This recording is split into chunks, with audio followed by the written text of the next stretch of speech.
दुर्गा सप्तशती की शक्ति के बारे में हम बात कर रहे हैं। हम बात कर रहे हैं कि कौन से अध्याय से कौन से कार्य सिद्ध होते हैं। नियम यही है कि या तो आप पूर्ण रूप से उसका जाप करें, यानी कि मध्यम चरित्र, उत्तर चरित्र, प्रथम चरित्र, इसका जाप करें, पाठ करें, या फिर केवल एक चरित्र का जाप ना करें तो केवल एक अध्याय का तो बिल्कुल मत करें।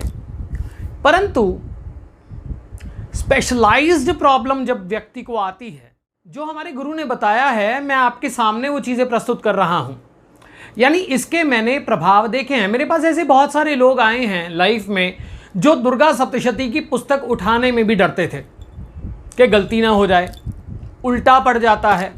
ये बहुत सारी धारणाएं हैं मन में जो हमारे बन चुकी हैं। देखिए, अगर आप तंत्र प्रयोग कर रहे हो, तंत्र में, तंत्र is a system, when you are doing some tantra on anyone for the harm or for the healing, तो आपको प्रॉपर नॉलेज होनी चाहिए, इसमें कोई शक नहीं है। परंतु यदि आप स्वयं अपनी समस्या के लिए कर रहे हो, आपके जीवन में कोई कठिनाई आ गई है, आप कहाँ भागोगे? शरणागत दीनार्थ परित्राण परायणे सृष्टि स्थिति विनाशनाम शक्ति भूते सनातनी गुणाश्रय गुणमये नारायणी नमस्तते। सर्वमंगल मांगल्ये शिवे सर्वार्थ साधिके शरण्ये त्र्यंबके गौरी नारायणी नमस्ते, है ना।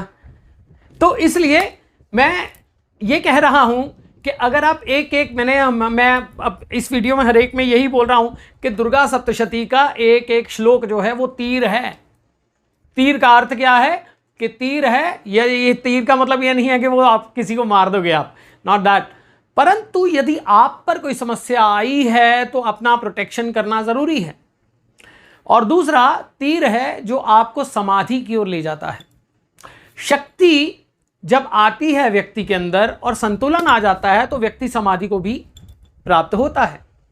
अब बात करते हैं कि हम तीसरे अध्याय की बात कर रहे हैं। तीसरा अध्याय क्या है? महिषासुर नाश। तीसरा अध्याय क्या है? तीसरा अध्याय है महिषासुर मर्दिनी का। तो तीसरे अध्याय का भी मतलब कुछ ऐसा ही है। तीसरे अध्याय से आप कौन से कार्य सिद्ध कर सकते हैं? तीसरे अध्याय से आप भय मुक्त हो सकते हैं। शत्रु के भय से मुक्त करने वाला है तीसरा अध्याय, जिसमें भगवती कहती है कि गर्ज गर्ज क्षणम मूढ़ मधु यावत पिबम्यहम मया त्वयि हते त्रैव गर्जिष्यन्त्याशु देवता।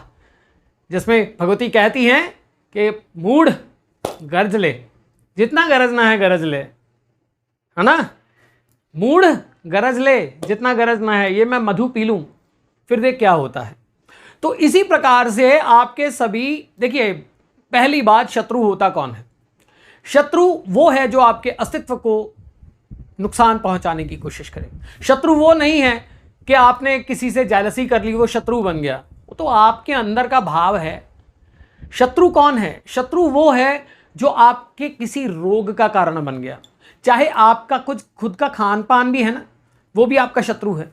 आपकी सोच है ना किसी के प्रति जेलस, वो भी आपका शत्रु है। आपके मन के अंदर भय हैं, वो भी आपके शत्रु हैं, वो आपको प्रोग्रेस के लिए रोकते हैं। यानी जीवन में अगर किसी प्रकार के भय हैं और वो प्रोग्रेस में बाधा डाल रहे हैं, या फिर कोई ऐसा शक्तिशाली शत्रु है जिसके अंदर बार बार रूप बदलने की शक्ति है, बार बार रूप बदलने की शक्ति इन द सेंस कि कभी वो आपका है और कभी वो आपका बेगाना है, कभी आपका नुकसान सोच रहा है और सामने आपके आपका फायदा सोच रहा है। तो इस प्रकार की सिचुएशन में क्या करें? अब ऐसी सिचुएशन में आप केवल दुर्गा सप्तशती का सहारा लेना चाहें तो क्या करें? आप थर्ड अध्याय पढ़ें और उसको, उसकी एनर्जी को महसूस करें। सभी प्रकार के भयों से मुक्त करने वाला महिषासुर वध का यह तीसरा अध्याय है। आपके जीवन में सब प्रकार के शत्रुओं का नाश करने वाला है। इस अध्याय में इतनी शक्ति है कि अगर आप पे मारण क्रिया भी हुई है, मैं ज्यादा तंत्र के बारे में नहीं बोलता हूं, परंतु क्रियाएं होती हैं। हर मोड़ पे बैठे हैं तांत्रिक, कोई ना कोई उठ के किसी ना किसी थोड़े मोटे पैसे के लिए कुछ नुकसान कर देता है। बहुत सारे बीमारियां इसी कारण आ जाती हैं। अगर आप पर तंत्र बाधा है तो तीसरा अध्याय उग्र रूप में पढ़े।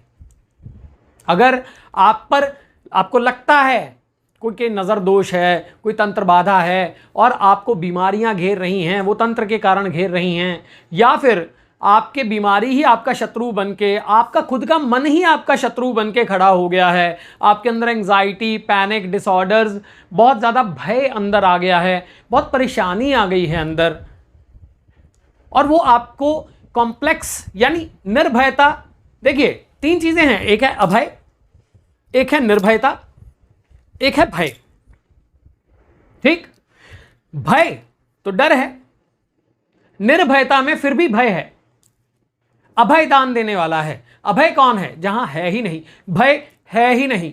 अगर आपको किसी तरह का भी डर रहता है जीवन में, भय मुक्त, शत्रु, स्पेशली शत्रु से भय रहता है, चाहे वो बीमारी है, चाहे आपके विचार हैं, चाहे कोई प्लैनेटरी पोजीशन है, चाहे कोई भी सिचुएशन है, आप तीसरा अध्याय करें।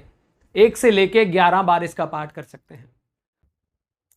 पहले आपको कवच करना है, फिर अर्गला करना है, फिर कीलक करना है, फिर नवार्न मंत्र की 1 से लेके 11 तक कुछ भी संख्या जो है माला की करनी है, और उसके बाद में आपको वो अध्याय पढ़ना है, और फिर उसके बाद में क्षमा प्रार्थना करके फिर नवार्न मंत्र की आपको माला जपनी है, फिर उसके बाद में क्षमा प्रार्थना करनी है, क्योंकि आप नियम के खिलाफ जा रहे हो अपनी इच्छा पूर्ति के लिए, परंतु अपनी प्रोटेक्शन हम मां से नहीं बोलेंगे तो किसके बोलेंगे, किससे बोलेंगे? हम उसके सामने ही तो रोएंगे ना, उसी की गोद में बैठना है जाके। तो यही सोच के मातृभाव, या देवी सर्वभूतेषु मात्र रूपेण संस्थिता, नमस्तस्यै नमस्तस्यै नमस्तस्यै नमो नमः, है ना? या देवी सर्वभूतेषु शक्ति रूपेण संस्थिता, नमस्तस्यै नमस्तस्यै नमस्तस्यै नमो नमः।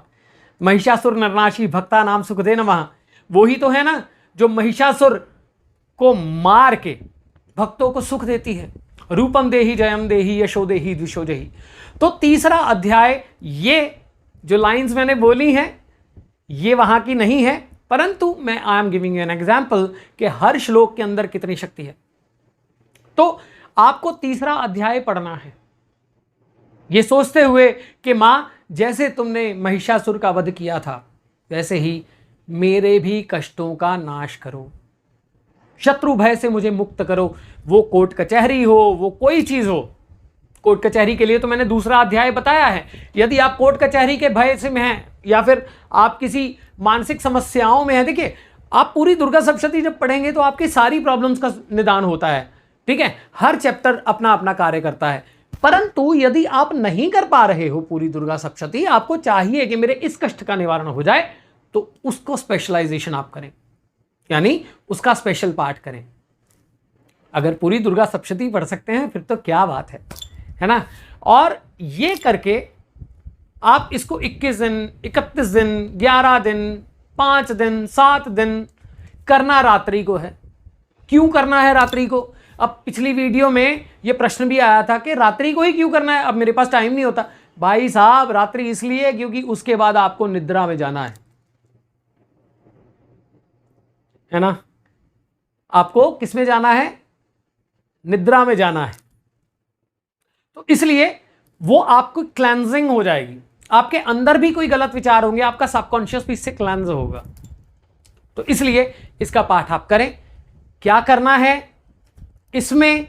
आपको जो कपड़े पहनने हैं वो कौन से पहनने हैं? लाल। माला अगर आप यूज कर रहे हो, खासकर इसमें अगर आप माला यूज कर रहे हो, मूंगे की माला यूज कीजिए। अगर आप माला यूज कर रहे हो तो आप रेड हकीक की माला यूज कीजिए, ठीक है, या नीले हकीक की माला भी आप यूज कर सकते हैं। रुद्राक्ष की माला तो सर्वसुलभ है, आप कर सकते हैं। अगर आप माला नहीं कर रहे हो, यानी जैसे ये 30-30 के भी आते हैं ना, ऐसे है ना, उनको एनर्जाइज करके आप पहन लीजिए और उसके बाद आप पाठ भी उस पर कर सकते हो, ठीक है, उसका सुमेरु बना सकते हो। परंतु एक चीज आप माइंड में रखिए कि आपको अपनी पूरी एनर्जी के साथ कि शायद यही मेरा अंत का पाठ है, आपको ऐसे करना है जैसे अभय दान भगवती आपको दे रही है। ये आपको एहसास करना है और आपके आसपास कोई भी महिषासुर रूपी समस्या होगी उसका नाश होगा।